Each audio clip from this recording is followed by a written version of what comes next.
Hello student, myself Navdeep Singh from the Vibe. अज दी अपनी video how to write the introduction of writing task 2। किस तरीके नाल आपां एक वधिया इंट्रो दे के किवें आपां वधिया तरीके नाल उहदी पैराफ्रेजिंग किवें अच्छे तरीके नाल आपां उहदी थेसिस स्टेटमेंट लिख के अपने राइटिंग दे बैंड्स नूं इनक्रीज़ कर सकते हैं। ये अज दी वीडियो दे विच मैं पूरे डिटेल दे विच दसूँगा। So let's meet in the classroom.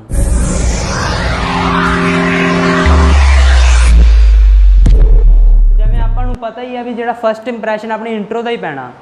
Intro जिन्नी वधिया होगी उन्ने चांस थोड़े वध जाएंगे भी थोड़े राइटिंग च बैंड इंप्रूव हो।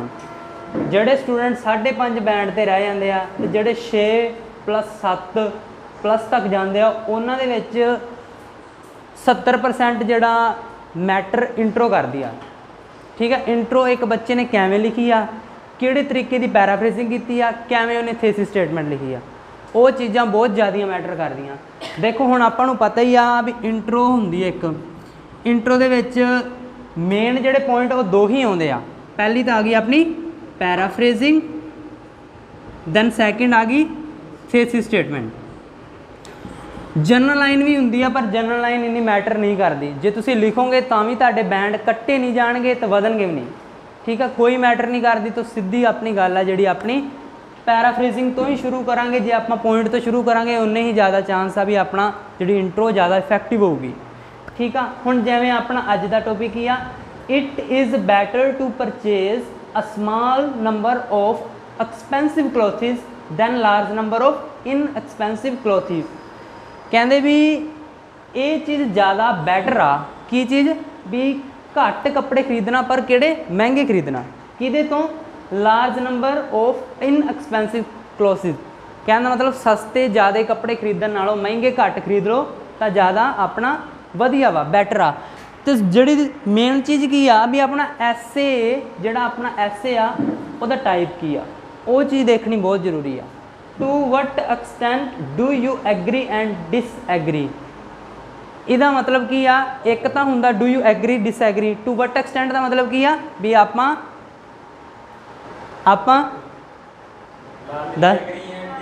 हाँ भी लार्जली एग्री भी हो सकते हैं, डिसएग्री भी हो सकते हैं, पार्शली एग्री भी हो सकते हैं। ठीक है, हुण ये चीज़ तुसीं उदों नोट करनी है जो तुसीं ऐसे देख लिया। तुसीं पहलां अपनी प्लैनिंग करनी है। जे तो तुहाडे को एग्री दे ज़्यादा पॉइंट आ तो आपां लार्जली एग्री हो जाएंगे। जे तुहाडे को डिसएग्री दे लार्जली डिसएग्री, जे दोवां दे सेम आ तो पार्शली एग्री। एक हुंदा डू यू एग्री और डिसएग्री, उहदे च सिर्फ आपां एक साइड जाना। ठीक है, हुण तुहाडे कोल अपने टॉपिक आ गया।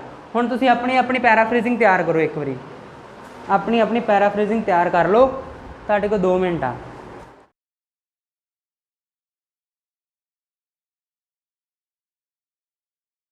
भी लगभग सारिਆਂ ਦੀ ठीक आ, पर इत्थे एक चीज़ का ये ध्यान रखियो भी जिवें आपां इत्थे भी इनएक्सपेंसिव आ, इत्थे एक्सपेंसिव आ। ठीक आ, हुण आपां एक्सपेंसिव वर्ड नूं ही जे रिपीट कर देंगे है अपनी पैराफ्रेजिंग च तो वो चीज़ वधिया नहीं लगनी। ठीक है, इहदी थां ते कोई भी वर्ड ला दो पर पैराफ्रेजिंग इहदी जरूरी आ। कई वर्ड हुंदे आ जिन्हां दी आपां पैराफ्रेजिंग ना भी करांगे तो चल जाती है गड्डी, पर इहदी नहीं चलनी क्योंकि सारा टॉपिक ही इहदे ते आ। एक्सपेंसिव इनएक्सपेंसिव टॉपिक है इहदे ते आ। ठीक आ, हुण देखो जरूरी नहीं हुंदा हर एक ऐसे जिहड़ा अपना नाउ डेज तो चालू होवे, इहदा मॉडर्न डेज तो चालू होवे, जिवें भी चालू होवे। लगभग 70 तो 80% बच्चे नाउ डेज ला लो या फिर इनका मॉडर्न एरा ला लो, इन्ना तो ही चालू करते हैं। जे तुसीं थोड़ा डिफरेंट लैके जाओगे ना तो एग्जामिनर इंप्रैसिव लगूगा, तो तुसीं ज़्यादा बैंड आउणगे थोड़े जिवें भी ला लो। ठीक आ, तो आपां जिवें मैं इनकी करदा हूँ सिंपल रखनी है चीज़। सिंपल गल आपां नूं पता उही होनी चाहिए आ, पर अपनी जिहड़ी पैराफ्रेजिंग आ वो वधिया तरीके नाल होनी चाहिए। आपां लिख सकते हैं भी इट इज़, मैं इट इज़ तो शुरू करना। जे उत्थों की इट इज़ तो मैं भी इट इज़ तो शुरू करती भी बैटर की आ परचेज करना small number of expensive cloth. Simply लिख सकते हैं it is more beneficial, it is more beneficial to purchase की थां ते आपां की ला सकते हैं बाय। ठीक है, it is more beneficial to buy buy उस तो बाद की बेनीफिशियल आ भी small number of expensive cloth भी महंगे पर घट कपड़े ठीक है to buy a few cloths of higher price ਦੇ few clothes ठीक है किदे तो हुण इधर देखो दो तीन चीज़ां हुंदियां वा एक तो आपां इंस्टैड ऑफ ला दिंने आ एक आपां ला दिंने आ रैदर दैन दोवें चीज़ां सही आ इन्हां चों जिहड़ी मर्जी चीज़ पता की होंदा ना हुण इहदे च ना कंपैरिजन आ कंपैरिजन तो इन्हां दोनों वर्ड्स तो ही होना सो इन्हां दोनों चों एक वर्ड लाना पेगा रैदर दैन या फिर इंस्टैड ऑफ ठीक है रैदर दैन उस तो बाद की इनएक्सपेंसिव होर की कह सकते हैं चीप ठीक है देखो कई चीज़ा कई स्टूडेंट के दिमाग च ये होंदा जे असीं चीप वर्ड ला देंगे या कोई एवें दा ला देंगे ये ना इंट्रो दे विच साडी वोकैब नहीं शो होनी देखो जे आपां होर कोई वर्ड इनएक्सपेंसिव लिखता वो तो जमी रह जूगा एग्जामिनर नूं होना भी लै भी इहदे कोल तां इनएक्सपेंसिव दा वर्ड पहले इंट्रो च ही खत्म हो गया अगे ऐसे की लिखना ठीक है यदि थां ते तुसीं चीप वर्ड लिख सकते हो लैस प्राइज या लैस प्राइज्ड जिहड़े भी तरीके नाल लिखना उस तरीके नाल लिख सकते हो ठीक है than a bigger number of clothes of cheap price ठीक है it is more beneficial to buy a few clothes of higher priced rather than a bigger number of clothes of cheap price simple सीधी जो ओ line कहती पई सी same मतलब आ वा ठीक है कोई आप ट्राई करया करो now days in the modern days ये तो ना शुरू होवे ठीक है कॉमनली इट इज़ तो मैं शुरू करोगे ठीक है इट इज़ बिलीव डैट तो it is a fact that पर वो चीज़ देखनी पऊगी भी ये चीज़ फैक्ट तक नहीं फैक्ट की हुंदा वा भी सच भी जिन्हों सारे बंदे मानते आ वो चीज़ फैक्ट आ जिहड़ी भी मतलब है ही है हुण कई बंदे नहीं मानते कईयां दी सोच भी जे आप लाइए तो 50 तो भी घट बंदियां दी सोच आ भी महंगे कपड़े खरीदे पर घट खरीद लिए ज़्यादातर तो वो दूसरी तरफ ही जाते हैं ठीक है सो फैक्ट नहीं गए ठीक है उवें कह सकते हैं भी कुछ बंदे मानते आ it is considered by a number of society या considerable amount of people think that इत्थे भी ला सकते हो ठीक है भी एक considerable amount of people think that ठीक है नाले दूजी गल ये आ भी सीधा आप जो लिखते हैं ना जो भी अपने को राइटिंग आ गई राइटिंग का टॉपिक आ गया ठीक है ब्लैंक नहीं होना सारे नाल पहलां दा ठीक है कई ऊँ ही बूंदल जाते आ ब्लैंक नहीं होना उन्होंने ध्यान नाल देखना वा टॉपिक नूं फिर वो प्लैनिंग करनी है सीधी पैराफ्रेजिंग नहीं करना पैनी प्लैनिंग बहुत जरूरी आ हुण इहदे विच मैं सीधी पैराफ्रेजिंग करती हुण मैनूं हले ये चीज़ नहीं पता भी मैं एग्री वाली साइड जाऊँगा डिसएग्री वाली साइड जाऊँगा मैं इंट्रो शुरू करती ਉਹਦਾ ਮੈਨੂੰ ਬਾਅਦ ਚ ਨੂੰ ਨੁਕਸਾਨ ਹੋਊਗਾ ਨੁਕਸਾਨ ਇੱਥੇ ਤਾਂ ਆਪਣੇ ਚਲੋ ਦੋ ਤਿੰਨ ਪੁਆਇੰਟ ਆਪਾਂ ਲਿਖ ਵੀ ਦੇਵਾਂਗੇ ਮੈਂ ਵੀ ਦਿਮਾਗ 'ਚ ਆ ਗਿਆ ਵੀ ਹਾਂ ਇਹ ਵੀ ਪੁਆਇੰਟ ਆ ਕੀ ਪੁਆਇੰਟ ਹੋ ਸਕਦੇ ਆ ਚਲੋ ਆਪਾਂ ਪੁਆਇੰਟ ਦੇਖੀਏ ਵੀ ਤੁਹਾਨੂੰ ਕੀ ਲੱਗਦਾ ਵੀ ਮਹਿੰਗੇ ਕੱਪੜੇ ਘੱਟ ਖਰੀਦਣੇ ਚਾਹੀਦੇ ਆ ਜਾਂ ਸਸਤੇ ਜ਼ਿਆਦਾ ਤੁਸੀਂ ਕਿਸ ਚੀਜ਼ ਤੋਂ ਐਗਰੀ ਡਿਸਐਗਰੀ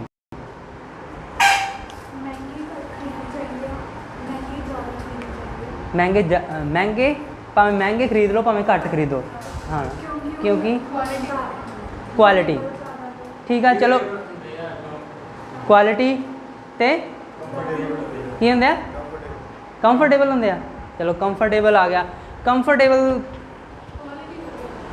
क्वालिटी जी आ जाऊगा वो ठीक है आप अलग पॉइंट नहीं बनाना एवें का पॉइंट जिस सारिया चीज़ें एक्सप्लेन हो जाए ठीक है होर की पाए ने क्वालिटी आ गया होर की आ सकता गगन दिमाग लो यार तुसीं दस्सो की चक्कर आ एवें एक थां दे एक दूजे के मूँह वाल देखोगे कुछ नहीं होना मैं जो मॉक टैसट लैना मैं पहला दस दिना बाद मॉक टैसट किसी का नहीं सिस्टम सही होंगे क्योंकि थोड़े आइडियाज़ ही नहीं आते हाँ ड्यूरेबल होंगे आ ड्यूरेबल हो गए क्वालिटी आ गई होर होर होर अंकुश हस ना दंद ना कट दस दस दसो दसो दसो चलो 2 पॉइंट अपने आ गए। चलो चलो चलो कुछ नहीं है। क्वालिटी आ गई, ड्यूरेबल आ गए, ठीक है। सैकेंड च आप की लै सकते हैं जोड़े बंदे कहते हैं भी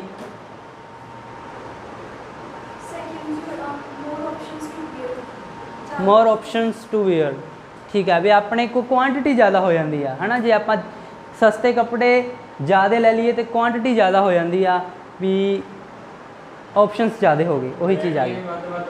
की हो गया? वही चीज़ हो गई, सेम ही गल हो गई। ईजी टू अफोर्ड, अफोर्डेबल हो जाते हैं जिन्हों को ज़्यादातर हुण आप देखिए तो हर एक बंदा वो नहीं कर सकता भी नहीं लै सकता महंगे कपड़े, ठीक है। हुण अपने को 2-2 पॉइंट दोनों के बन गए, 2-2 पॉइंट दोनों के बन गए, कहना मतलब 50-50 हो गया, 50-50 हो गया। तो एक ही जाऊगा वट एक्सटेंट वाला पार्शली एग्री, ठीक है। फिर सीधा सीधा आप अपनी एस क्वेश्चन का आंसर देंदी जी लाइन आ भी असी पार्शली एग्री हाँ या असी ज़्यादा एग्री हाँ, वो चीज़ में सीधी अपनी पैराफ्रेजिंग तो बाद शुरू कर देंगे। जिमें I am partially agree with the given. आ हुण की आ ये चीज़ की आ भी ये स्टेटमेंट आ या ट्रेंड आ या की चीज़ आ? स्टेटमेंट आ, ठीक है, स्टेटमेंट ही आ, ठीक है। विद द गिवन स्टेटमेंट लिख सकते हो या फिर एक वर्ड होंदा एस्पेक्ट, ठीक है। मैं ये तो पार्शली एग्री हाँ, तो जिन्हों आप अगे अपने जड़े BP होणगे उन्होंने विच एक्सप्लेन करांगे।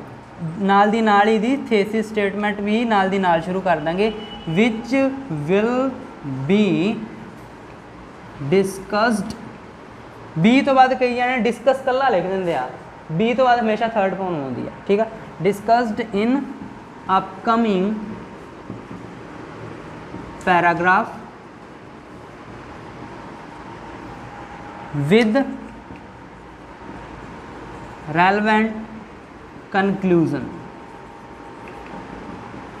बस इन्नी की इंट्रो होंगी आ, ज़्यादा लंबी इंट्रो नहीं लिखनी, ठीक है। आपको पता ही आ भी फुल जो ऐसे आ 250 वर्ड्स का आता, 250 वर्ड्स का आता। तो इन्ने हर एक आपको पता वा भी पहला इंट्रो, दैन BP1 BP2 तो अपने कंक्लूजन। जी इंट्रो होनी चाहिए वो 30 to 40 वर्ड्स की होनी चाहिए, तो 30 to 40 वर्ड्स आराम नाल बने हुए आ। ज़्यादा सोचने की लोड़ नहीं होंगी, ज़्यादा मत्था मारन की लोड़ नहीं होंगी, सिर्फ अपनी पैराफ्रेजिंग करो, थेसिस दो, दैट्स इनफ, ठीक है। जो तुम इंट्रो च सारिया चीज़ां एक्सप्लेन कर लग पे, कई जने इंट्रो के अपने पॉइंट्स ही लिखन लग पैंदे आ, पॉइंट्स एक पॉइंट पा सकते हो सकता तुम इत्थे पा सकते हो भी जिवें मैं पार्शली एग्री, या फिर कई बंदे जे आप कहिए ना लार्जली आप एग्री होइए, ਉਹਦੇ वास्ते ਕਿਹੜੀ लाइन होंगी, I am more inclined towards the agreement side of the statement. कादे वास्ते? बिकॉज किहड़ियां क्वालिटीज़ करके, because of its quality and हाँ ड्यूरेबिलिटी कह सकते हो, वो ड्यूरेबिलिटी तो वो क्वालिटी करके मैं ज़्यादा एग्री हाँ, जिन्होंने मैं अगे अपने BP दे विच अपने जोड़े आने वाले पैराग्राफ उन्होंने डिस्कस करूँगा, ठीक है। बस इन्नी ही इंट्रो लिखनी है, इस तो ज़्यादा कुछ नहीं लिखना, ठीक है। पैराफ्रेजिंग, थेसिस स्टेटमेंट, इंट्रो खत्म, ठीक है। ज़्यादा लिखांगे टाइम खराब होगा, प्लस जी वो फायदा भी नहीं होना, काम तो ही ना फायदे वाला करिए, ठीक है। ਉਹੀ चीज़ ये आप रखांगे भी जी वो कहन डे आ भी लिखो घट पर क्वालिटी वधिया होवे, ਉਹਦੇ बैंड आ, ठीक है। जनरल लाइन छड़ दो, गुरमुख तू जनरल लाइन लिखदा ना वो करके तेरा ऐसे पूरा नहीं होंदा। कई बारी मैं देखा तू ऐसे शुरू तो करन तो पहला कई चिर सोचता रहना भी की लिखा मैं जनरल लाइन, फायदा ही नहीं गा। सीधा पैराफ्रेजिंग करो, सीधा करांगे उन्ना ही वधिया जाऊगा, उन्ना ही वधिया अपना ऐसे जाऊगा, ठीक है। होर आपां तरीके कई तरीके आ पैराफ्रेजिंग तो बाद अपने चीज़ां लिखण दे, चीज़ां भी किहड़ियां कहण दा मतलब थेसिस स्टेटमेंट लिखने। पैराफ्रेजिंग तो बाद सीधी थेसिस स्टेटमेंट आऊगी, तो थेसिस स्टेटमेंट एक तो आपां एवें लिखती, दूसरा आपां मान लो होर किसी टाइप का ऐसे आ गया अपने एडवांटेज डिसएडवांटेज वाला आ गया या फिर पॉजिटिव नैगेटिव आ गया, तो उस केस के विच एक तो सिंपली आप लिख देने भी दिस ऐसे will discuss about advantages and disadvantages of given trend या जो भी आ, पर वो थां ते आप थोड़ा जिहा अलग लिखिए। वो चीज़ ना सारे बच्चे उही लिखते हैं 80 तो 90%। जे आप सिंपल लाइन में आप लिखिए एवें लिख दिया करांगे, the purpose of this essay is to indicate word एक लावांगे आप एक्सप्लेन की थां ते इंडिकेट जो भी अपने पॉजिटिव एंड नैगेटिव ऑफ जो भी गिवन ट्रेंड वा या गिवन स्टेटमेंट आ विद द रेलेवेंट कंक्लूजन। ठीक है, the purpose of this essay is to indicate this and this in the upcoming paragraph. लिखना जो भी लिखना लिख दो, पर स्टार्टिंग अपनी थेसिस की एवें ही होगी। तो इंट्रो दे विच बस दो ही चीज़ां मेन अपनियां, एक तो अपनी आ गई पैराफ्रेजिंग तो एक अपनी आ गई थेसिस स्टेटमेंट। इस तो इलावा कुछ नहीं लिखना। majority of employees work from home instead of traveling to a workplace every day। भी कहते भी ये ज़्यादा बैटर हो सकता वा जेकर majority of employees ਜਿਹੜੇ वर्कर्स ने वो घरे बह के काम करन रैदर दैन कि वो रोज़ ट्रैवल करके किसी वर्क प्लेस ते जान। ठीक है, हुण ऐसे देख लिया, टॉपिक देख लिया, दूजी चीज़ किहड़ी देखनी है अपना टाइप की है डू यू थिंक का की मतलब आपां नूं पुछया थोनू की लगता भी इस जी चीज़ भी घरे बह के काम करन दियां ज़्यादा एडवांटेजिस ने, ये आपां नूं पुछया तो आपां इसदा आंसर किवें देवांगे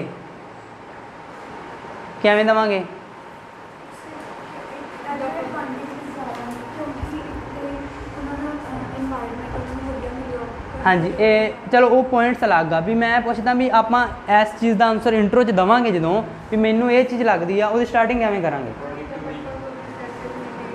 हाँ, अकॉर्डिंग टू मी या एज पर माई कंसर्न उवें दी चीज़ ला के उन्होंने कहा भी डू यू थिंक। ये चीज़ हमेशा याद रखियो जो भी डू यू वाला क्वेश्चन आ गया वह आंसर एक तो इंट्रो च देना ही देना, प्लस देना किवें एज पर माई कंसर्न लिख के या अकॉर्डिंग टू मी लिख के भी मेरे पॉइंट ऑफ व्यू ना as per my point of view भी लिख सकते हो। मैनू लगता भी इस करके आदियाँ एडवांटेज ज़्यादा ने घट।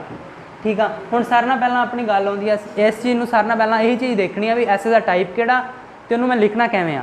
पैराफ्रेजिंग बाद च आऊगी, सारे नाल पहलां टाइप देखोगे तो फिर पॉइंट सोचोगे फिर देखोगे पैराफ्रेजिंग हो जूगी, कोई दिक्कत नहीं।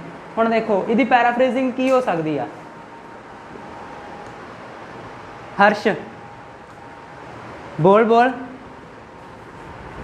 It is believed by a considerable amount of individuals that online work is beneficial for workers rather than daily commute to company। Daily commute to company नहीं, कंपनी हुण इत्थे कंपनी चीज़ कंपनी हैगा इत्थे वर्क प्लेस आऊगा।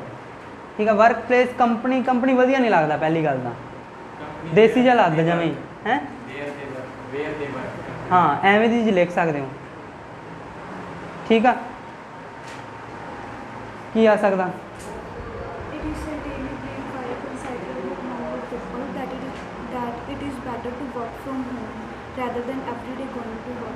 हाँ it is better to it is better ਉਹਦੇ ਚ ਵੀ ਹੈਗਾ ਵਾ इट वुड बी बैटर। ਤੁਸੀਂ ਇਹਦੇ ਵਿੱਚ इट इज़ बैटर नहीं ਲਾਉਣਾ। देखो जो ਹੁਣ पिछली ਜਿਹੜੀ इंट्रो ਸੀ मैं ਤਾਂ ਦਿੱਤਾ ਉਹਦੇ ਚ ਵੀ ਕੰਪੈਰੀਜ਼ਨ ਸੀਗਾ, ਇਹਦੇ ਚ ਵੀ ਕੰਪੈਰੀਜ਼ਨ ਆ ਉਹਦੇ ਰੈਦਰ ਦੈਨ ਚ ਘਰੇ ਬਹਿਣ ਦੇ ਰੈਦਰ ਦੈਨ ਚ ਕਿਤੇ ਜਾ ਕੇ ਕੰਮ ਕਰਨ ਕੰਪੈਰੀਜ਼ਨ ਆ। ਕੰਪੈਰੀਜ਼ਨ 'ਚ ਹਮੇਸ਼ਾ 2-3 ਚੀਜ਼ਾਂ ਧਿਆਨ ਰੱਖ ਲਓ। ਇੱਕ ਤਾਂ ਇੰਸਟੈਡ ਆਫ ਇੱਕ ਰੈਦਰ ਦੈਨ ਲੱਗਿਆ ਹੀ ਹੋਇਆ ਇਹ ਆਪਾਂ ਲਾ ਨਹੀਂ ਸਕਦੇ। ਠੀਕ ਆ, ਇੱਕ ਇਹਦੇ ਵਿੱਚ ਆਪਾਂ ਲਿਖ ਦਾਂਗੇ ਵੀ ਪ੍ਰੈਫਰੈਂਸ ਉਹਨਾਂ ਨੂੰ ਇਹ ਚੀਜ਼ ਜ਼ਿਆਦਾ ਪ੍ਰੈਫਰ ਕਰਨੀ ਚਾਹੀਦੀ ਆ ਜਾਂ ਇਸ ਚੀਜ਼ ਨੂੰ ਉਹਨਾਂ ਨੂੰ ਜ਼ਿਆਦਾ ਪ੍ਰੈਫਰੈਂਸ ਦੇਣੀ ਚਾਹੀਦੀ ਆ। ਜਦੋਂ ਵੀ ਕੰਪੈਰੀਜ਼ਨ ਆਊਗਾ ਤੁਹਾਡੇ ਦਿਮਾਗ ਦੇ ਵਿੱਚ ਵਰਡ ਆਉਣਾ ਚਾਹੀਦਾ ਪ੍ਰੈਫਰੈਂਸ, ਵੀ ਕੁਛ ਲੋਕ ਇਸ ਚੀਜ਼ ਨੂੰ ਜ਼ਿਆਦਾ ਪ੍ਰੈਫਰੈਂਸ ਦਿੰਦੇ ਆ ਜਾਂ ਜ਼ਿਆਦਾ ਪ੍ਰੈਫਰ ਕਰਦੇ ਆ। ਠੀਕ ਆ, ਉਹ ਵਧੀਆ ਜ਼ਿਆਦਾ ਆਪਣੀ ਪੈਰਾਫਰੇजिंग ਹੋਊਗੀ। ठीक है, हुण मैं हमेशा थोनू कहना जो सम से आ जाए या सम पीपल बिलीव आ जाए मैनी पीपल जो भी आ जाए तो आप किहड़ा वर्ड लाना a considerable amount of individual a considerable amount of individual genuine ते वधिया। ठीक है, a considerable amount of individual ਕੀ ਕਰਦੇ ਆ, ਮੈਂ ਤੁਹਾਨੂੰ ਕਿਹਾ ਵੀ ਜ਼ਿਆਦਾ ਪ੍ਰੈਫਰੈਂਸ ਦਿੰਦੇ ਆ, ਗਿਵ ਮੋਰ ਪ੍ਰੈਫਰੈਂਸ, ਗਿਵ ਪ੍ਰੈਫਰੈਂਸ ਨਹੀਂ, ਗਿਵ ਮੋਰ ਪ੍ਰੈਫਰੈਂਸ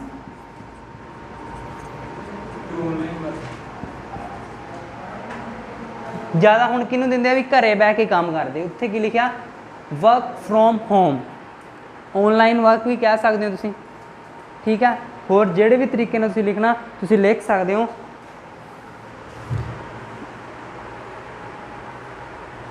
ਕਿਹਨੂੰ ਜ਼ਿਆਦਾ ਪ੍ਰੈਫਰੈਂਸ ਦਿੰਦੇ ਆ, ਪ੍ਰੈਫਰੈਂਸ ਟੂ ਆਨਲਾਈਨ ਵਰਕ ਜਾਂ ਫਿਰ ਵਰਕ ਫਰੋਮ ਹੋਮ। ਹੁਣ ਇੱਕ ਤਾਂ ਰੈਦਰ ਦੈਨ ਇਹਦੇ ਵਿੱਚ ਲੱਗਿਆ ਹੋਇਆ ਵਾ, ਇੰਸਟੈਡ ਆਫ ਲੱਗਿਆ ਹੋਇਆ, ਰੈਦਰ ਦੈਨ ਇੱਕ ਹੋਰ ਵਰਡ ਹੁੰਦਾ as opposed to, as opposed to, ਆ ਵੀ ਵਰਡ ਲਿਖ ਲਓ, as opposed to, rather than ਦੀ ਥਾਂ ਤੇ as opposed to. Travelling, travel ਕਰਕੇ ਜਾਣਾ, synonym commute, to commute to the work place.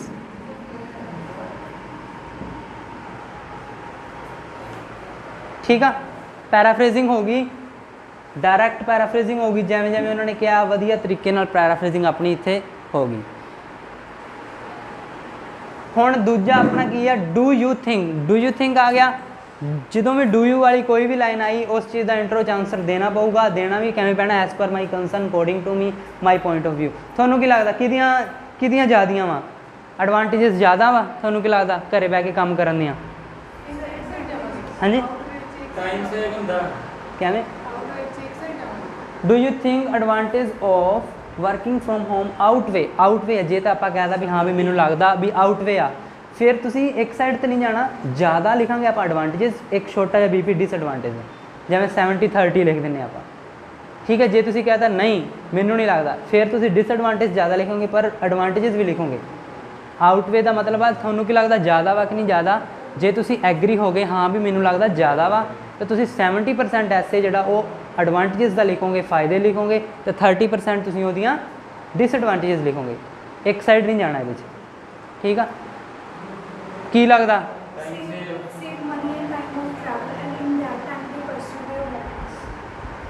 They pursue they, okay, time ते मनी सेव हो गया, ठीक है। पोल्यूशन ते इंपैक्ट पैंदा वा, रिड्यूस हो गया, वो घट जाणियां,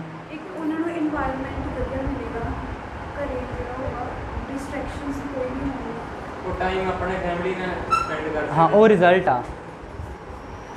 हुण कहण दा मतलब अपना सीधा सीधा अपने को इन्ने पॉइंट्स आ गए, ये अपने कह फायदे ज़्यादा है ना, फायदे ज़्यादा हो गए, आप कह देंगे भी मेरे according, according to me, as per my concern the benefits, या फिर एज पर माई कंसर्न। जो एवं चीज़ आ जाए ना, मैनूं लगदा ये ज़्यादा फायदे है ये, किवें किवें लिख सकते हैं, एक तो आप लिखांगे as per my concern it is more beneficial, या तो एवं लिख सकते हैं, या फिर as per my concern it is advantageous in the form of केड़ी फॉर्म च एडवांटेजियस आ, it saves time as well as money. बस इन्ना की लिखना वा भी मेरे हिसाब नाल ज़्यादा फायदे तां वा क्योंकि टाइम तो मनी सेव कर दे, या फिर एक तो आप लिखते इट इज़ मोर बेनीफिशियल, एक आप लिखता एडवांटेजियस, होर की वर्ड आप यूज़ कर सकते हैं, इट हैव मोर प्रोज, ठीक है। ये तो चंगा तुसी एक वर्ड होंदा constructive, it is considered more constructive, ये आप ज़्यादा कंस्ट्रक्टिव कंसिडर कर सकते हैं क्योंकि ये फायदे की है, it saves time as well as money. So वो लाइन आप सीधा सीधा लिख देंगे as per my concern it is more beneficial in the form of,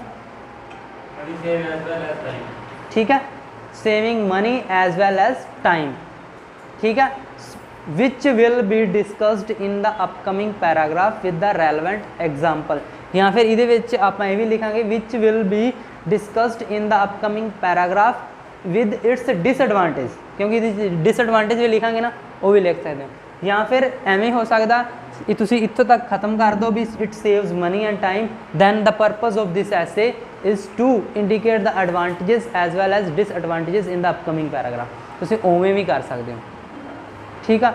intro नूं ज़्यादा नहीं उलझाउणा, सीधा ते सिंपल रखनी है, पैराफ्रेजिंग थेसिस स्टेटमेंट काम खत्म, ठीक है। इस तरीके नाल जे आपां इंट्रो करांगे, इंट्रो दे देखो 0.5 बैंड होंदे आ, अद्धे बैंड दी हुंदी है इंट्रो, तो आप अद्धे चों अद्धा ही लेना। जे तुसीं ये चीज़ां एवें लिख के आओगे अद्धे चों अद्धा बैंड मिल जूगा, ठीक है। टास्क 2 आपां नूं पता 6 बैंड का हुंदा, अद्धे बैंड की इंट्रो, अद्धे बैंड का कनक्लूजन, तो 2.5 बैंड के दोनों बीपी हुंदे आ, 2.5 बैंडां दे, ठीक है। 2.5 बैंडां दे 5 बैंड के बीपी, अद्धे बैंड की इंट्रो तो अद्धे बैंड का कनक्लूजन, ठीक है। सो आप उस अकॉर्डिंग जे लाइए तो अपनी तुसीं आप देख लो भी इंट्रो किड्डी होनी चाहिए है। जे 2.5 बैंड का बीपी आ तो अद्धे बैंड की इंट्रो आ, तुसीं आप देखो भी आपां नूं किन्ने क वर्ड लिखने होणगे।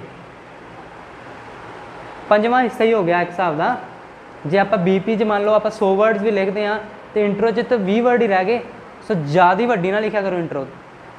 उन्हें IDP वाले ने सीधा स्पष्ट क्या आया 30 to 40 वर्ड्स की इंट्रो रहूगी, तो बीपी जोड़े होंगे 80 to 90 वर्ड्स के दोनों बीपी, तो 20 to 30 वर्ड्स का कनक्लूजन, ठीक है। सो ये चीज़ां देखनियां पैणगियां आपां नूं भी चैक किवें करदे आ, उस हिसाब नाल लिखना भी पऊगा। जे आपां उस हिसाब नाल लिखांगे तां ही बैंड आउणगे, ठीक है। ज़्यादा लंबी ना करो, जनरल लाइन पहली गल तो छड्ड ही दो। जे तुहानूं लगदा वा मेरी इंट्रो छोटी रह जूगी फिर जनरल लाइन पा दो, अदरवाइज़ रहन दो, पहली गल तो ना ही यूज़ करो, ठीक है। इस तरीके नाल आपां हुण तो इंट्रो लिखनी आ। ओके, आ गई समझ? कोई कन्फ्यूजन? हर्ष? No sir. अभी अंकुश कैवें ड्राइंग करिए ना, वधिया सर कहना चल